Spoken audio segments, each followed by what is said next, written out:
নাকি অমানুষ, সে আদৌ দান পাওয়ার যোগ্য নাকি যোগ্য না, এই জিনিসগুলো কিন্তু আমরা কখনো বিবেচনা করি না।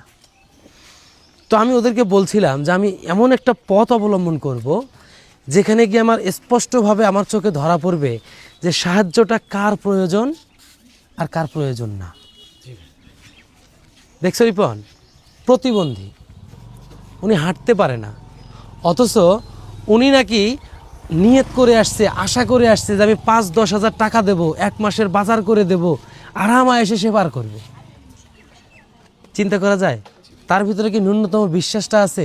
না ভাই, মনুষ্যত্বও নাই তার ভিতরে। আছে? নাই। আর দেখো প্রয়োজন কাকে বলে। আপু, আপনি কষ্ট করবেন না, এগুলো আপনার জন্য আছেই, এটাও আপনার জন্যই। এমনকি আপনার জন্য আমার তরফ থেকে আরও কিছু টাকা আছে।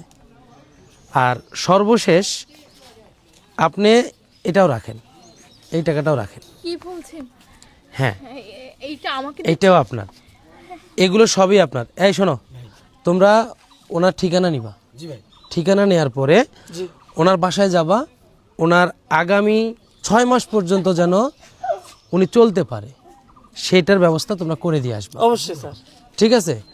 আপু, আপনার হাজবেন্ড কি করে? ভাই, আমার হাজবেন্ড পঙ্গু হয়ে বাড়িতে পড়ে আছে ভাই।